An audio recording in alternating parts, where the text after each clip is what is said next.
இன்றைக்கி நம்ம வீடியோவில் நியூ இயர் ஏன் ஸ்பெசிஃபிக்காக ஜான்வரி 1 கொண்டாடுறாங்கிறதுலேருந்து நியூ இயர் அன்னைக்கு உலகம் பூரா இருக்க மக்கள் ஃபாலோ பண்ணுற சில கிரேசியான ட்ரெடிஷன்ஸ் என்னங்கிற வரைக்கும் நியூ இயர் பற்றி யாருமே உங்ககிட்ட சொல்லாத சில இன்ட்ரெஸ்டிங்கான ஃபேக்ட்ஸ் தான் பார்க்க போகிறோம். ஸோ வாங்க வீடியோக்குள்ளே போகலாம். Hi friends, welcome to Flashback Fairy. நம்ம சேனலுக்கு புதுசாக வந்திருக்கவங்க இந்த வீடியோ ஸ்கிப் பண்ணாமல் கடைசி வரைக்கும் பாருங்கள். ஏற்கனவே நம்ம சேனலோட சப்ஸ்கிரைபர்ஸ்க்கு இந்த வீடியோ ஸ்கிப் பண்ணக்கூடாதுன்னு நல்லாவே தெரியும். ஒவ்வொரு புது வருஷம் ஆரம்பிக்கும் போதும் நம்ம தெரிஞ்சு பண்ணுற மொதல் தப்பு என்ன தெரியுமா? ரெசல்யூஷன் எடுக்கிறது. ஏன்னா எந்த ரெசல்யூஷன் எடுத்தாலும் அது 2 வாரத்துக்கு மேலே தாங்காதுன்னு நமக்கு நல்லாவே தெரியும். இருந்தாலும் அசராமல் வருஷம் நம்ம ஒரு புது ரெசல்யூஷன் எடுக்க தான் போகிறோம். அந்த மாதிரி உலகத்தில் இருக்க மக்கள் எடுக்கிற சில காமனான ரெசல்யூஷன்ஸ் என்னன்னா: lose weight, eat healthy, regular exercise, stick to budget, save money, stop smoking and get to better job. இதெல்லாம் தான் மக்கள் எடுக்கிற சில காமனான ரெசல்யூஷன்ஸ். ஆனால் இதில் எத்தனை ஃபாலோ பண்ணுறாங்கன்னு தெரியாது. இதே மாதிரி உங்ககிட்ட ஏதாவது ரெசல்யூஷன் 2021 இருந்துச்சுன்னா கீழே கமெண்ட்ஸில் சொல்லுங்கள். நம்ம எல்லாருக்கும் நல்லாவே தெரியும், இந்தியாவோட டைம் ஜோன் பக்கத்தில் இருக்க பாகிஸ்தானுக்கு செட் ஆகாது. அதே மாதிரி பாகிஸ்தானில் இருக்க டைம் ஜோன் அதுக்கு பக்கத்தில் இருக்க துபாயில் செட் ஆகாது. ஜப்பான்கார என்னென்னமோ கண்டுபிடிக்கிறா, நான் எதை கண்டுபிடிச்சிட்டு வந்துருக்குது. உலகத்தில் இருக்க ஒவ்வொருத்தருக்கும் ஒவ்வொரு டைம் ஜோன்ஸ் இருக்கு. அப்போ நம்ம உலகத்திலேயே நியூ இயர் ஃபர்ஸ்ட் செலிப்ரேட் பண்ற கண்ட்ரி எதுன்னு உங்களுக்கு தெரியுமா? தெரியலன்னா நான் சொல்றேன். இந்த உலகத்திலேயே நியூ இயரை ஃபர்ஸ்ட் வெல்கம் மேட் போட்டு வரவேற்கிற கண்ட்ரிஸ் எதுன்னு கேட்டீங்கன்னா டோங்கா, கிரிபாட்டி அண்ட் சமோவான்னு சொல்ற சின்ன சின்ன கண்ட்ரிஸ் தான். இது எங்க இருக்குன்னு பாத்தீங்கன்னா எக்ஸாக்டா நியூசிலாந்துல இருந்து 2000 கிலோமீட்டர்ஸ் நார்த் ஈஸ்ட்ல இருக்கு. இது எல்லாமே வந்து சின்ன சின்ன தீவுகள். ஆஸ்திரேலியா, நியூசிலாந்து அண்ட் இந்த 170 ஐலாண்ட் சேர்ந்து தான் ஓஷியானான்னு சொல்றோம். நம்ம போன வருஷத்துல இந்த கெட்ட விஷயங்கள்லாம் கிழிச்சு போட்டு அடுத்த வருஷத்துல நடக்க போற பாசிட்டிவான விஷயங்களுக்கு வெயிட் பண்ற ஒரு டைம் தான் நியூ இயர். இந்த நியூ இயர் அப்ப உங்களுக்கு ஒரு குட் லக் வரணுங்கிறதுக்காக சில கண்ட்ரீஸ்ல பல கண்ட்ரீஸ்ல வியர்டான ட்ரெடிஷன்ஸ்லாம் ஃபாலோ பண்றாங்க. ஜப்பான்ல டோஷிபோஷி சோஹான்னு ஒரு நூடுல்ஸ் இருக்கு. அந்த நூடுல்ஸ் என்ன ஸ்பெஷாலிட்டினா வீட்டில் பண்ணது, ரொம்ப திக் அண்ட் லாங்கா இருக்கும். அப்போ இந்த லாங் நூடுல்ஸை நீங்க சாப்பிட்டீங்கன்னா அந்த நூடுல்ஸ் மாதிரியே உங்க லைஃபும் லாங்கா இருக்குங்கிறது தான் அந்த மக்களோட நம்பிக்கை. இதே மாதிரி தான் யூஎஸ்லயும் ஒரு ட்ரெடிஷன் ஃபாலோ பண்றாங்க. அது என்னன்னா நியூ இயர்ஸ் ஈவ் நைட், அதாவது இன்னைக்கு 12 மணிக்கு ஒரு மீல் சாப்பிடுவாங்க. அந்த மீல்ல பிளாக் ஐட் பீஸ், போர்க் அண்ட் கேபேஜ் இது மூணையும் மிக்ஸ் பண்ணி சாப்பிடுவாங்க. பிளாக் ஐட் பீஸ்னா ஒன்றும் இல்லை, தட்டைப்பயிர் தான். எதுக்கு இது மூணுன்னு கேட்டிங்கன்னா வரப்போகிற வருஷத்தில் போர்க் வந்து பாசிட்டிவிட்டி கொண்டு வருமாமா, அதே மாதிரி பயிர் வந்து ப்ராஸ்பெரிட்டி கொண்டு வருமாமா, கடைசியாக கேபேஜ் வந்து மணி, அதாவது அதிகமாக காசு வரணும் அப்படிங்கிறதுக்காக இந்த மீலை சாப்பிடுவாங்க. இது சாப்பிட்டா இது எல்லாமே கிடச்சிருமாடா அப்படின்னு நீங்கள் கேட்கலாம். என்னைய கேட்டு என்ன பண்ணுறது, யூஎஸ் காரங்கிட்ட தான் போய் கேட்கணும். இதெல்லாம் ஓவர் நக்கல். நியூ இயர்னு சொன்னாலே செலிப்ரேஷன்ஸ், ஃபயர் ஒர்க்ஸ்லாம் ஃபாரின்ல பயங்கரமாக இருக்கும். அதில் one of the iconic new year celebrations நான் சொல்கிறதுக்கு பதிலாக நீங்கள் பார்த்துட்டே வந்துடுங்க.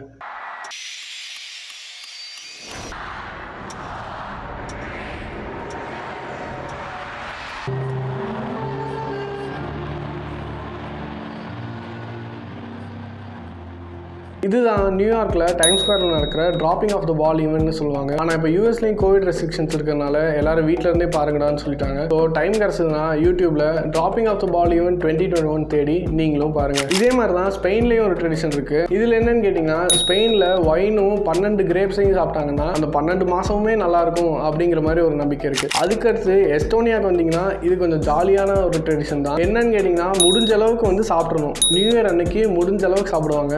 9 to 12 மீல்ஸ், அதாவது ஒரே நாள்ல 9 மீல்ஸ் சாப்பிடுவாங்க, இல்ல 12 வாட்டி சாப்பிடுவாங்க. எதுக்கு இப்படி பண்றாங்கன்னு கேட்டீங்கன்னா எஸ்டோனியால அப்பதான் அந்த வருஷம் ஃபுல்லா நடக்க போற உங்க ஆப்புகள் எல்லாத்துக்கும் உங்களுக்கு ஸ்ட்ரென்த் கிடைக்கும் அப்படின்னு சொல்றதுக்காக எவ்வளவு சாப்பிட முடியுமோ நியூ இயர் அன்னைக்கு சாப்பிடணும். இது நல்லா இருக்குல்ல. நம்ம ஜப்பான், யூஎஸ் அவங்களோட ட்ரெடிஷன்ஸ் பார்த்தோம். அதே மாதிரி டென்மார்க்ல ஒரு கிறுக்குத்தனமான வேலை என்ன பண்ணுவாங்கன்னு கேட்டீங்கன்னா 31st அவங்க ஃப்ரெண்ட்ஸ் வீட்டுக்கு போய் பிளேட்டை உடைப்பாங்க. அதாவது லிட்டரலி பிளேட் எல்லாம் உடைச்சு ஒரு குமியலாட்டம் பண்ணிடுவாங்க. காலையில எந்திரிச்சு பார்க்கும்போது யார் வீட்டில் அதிகமான குமியல் இருக்கோ அவங்க தான் வந்து அந்த ஏரியாக்கே ராஜா மாதிரி.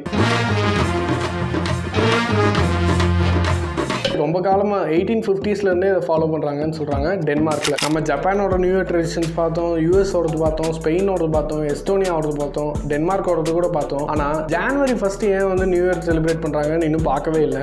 அதுதான் இப்போ சொல்ல போகிறேன். நம்ம ஜான்வரி 1 நியூ இயர் கொண்டாடுறோம்னு புரிஞ்சுக்கிறதுக்கு ஃபர்ஸ்ட் லூனார் சைக்கிள்னா என்ன, சோலார் சைக்கிள்னா என்னன்னு தெரிஞ்சுக்கணும். ஒன்றும் பெரிய விஷயம் இல்லை. லூனார்னா மூன், சோலார்னா சன். பேர்லேயே இருக்க மாதிரி லூனார் சைக்கிள்னா நம்ம பௌர்ணமி அமாவாசைலாம் கணக்கு பண்ணுறோம்ல, ஒரு சைக்கிளுக்கு 14 days ஆகும். அப்போ ஒரு மாதத்துக்கு 2 வரும். அதே மாதிரி சோலார் சைக்கிள்னா நம்ம எர்த் வந்து சன்னை சுற்றி வர்றதுக்கான டைம் 365 days ஆகும். 44 BC வரைக்கும் லூனார் சைக்கிளை பேஸ் பண்ணி டைம் கால்குலேட் பண்ணிட்டு இருந்தாங்க. இதில் என்ன பிரச்சனை வந்துச்சுன்னா லூனார் சைக்கிளில் நிறைய இம்பர்ஃபெக்ஷன்ஸ் இருந்ததுனால அப்போ வந்து அந்த ரோமன் எம்பரர்ஸ்லாம் அவங்களுக்கு ஏற்ற மாதிரி டைம் எக்ஸ்டெண்ட் பண்ணிக்கிட்டாங்க. இப்போ வந்து இந்த மாதத்தோட இவங்களோட ரெயின் முடிஞ்சுன்னா இன்னும் ஒரு மாதம் இருக்கு வருஷம் முடியிருக்கு அப்படின்னு சொல்லி அவங்க டைம் எக்ஸ்டெண்ட் பண்ணிட்டாங்க. இதனால அடுத்து அந்த ரோமன் எம்பரரான ஜூலியஸ் சீசர் என்ன பண்ணாருன்னு கேட்டிங்கன்னா இந்த லூனார் சைக்கிள் சிஸ்டமில் சில இம்பர்ஃபெக்ஷன்ஸ் இருக்கு, ஒவ்வொரு வருஷமும் முன்ன பின்ன இருக்கு அப்படிங்கிறதுனால சோலார் சைக்கிள்ங்கிற ஒரு மெத்தடை கொண்டு வராது. இந்த மெத்தடை கரெக்ட் பண்ணுறதுக்காக என்ன பண்ணியிருக்காங்கன்னா 44th BC அப்படியே கட் பண்ணிட்டு 45th BC January, February, March, April, May, June, July, August, September, October, நவம்பர், டிசம்பர்னு 12 மாதத்துக்கு கொண்டு வந்து நம்ம இப்போ ஃபாலோ பண்ணிட்டு இருக்க கிரெகோரியன் கேலண்டர், அதான் ஜூலியஸ் சீசர் தான் போட்டார். 45th BCலேருந்து இன்னைக்கு வரைக்கும் நம்ம ஜனவரி 1 அதனால தான் நியூ இயர் கொண்டாடுறோம். இதே மாதிரி டைம் ஜோன்ஸ் எப்படி கண்டுபிடிச்சாங்கன்னு தெரிஞ்சுக்கணும்னா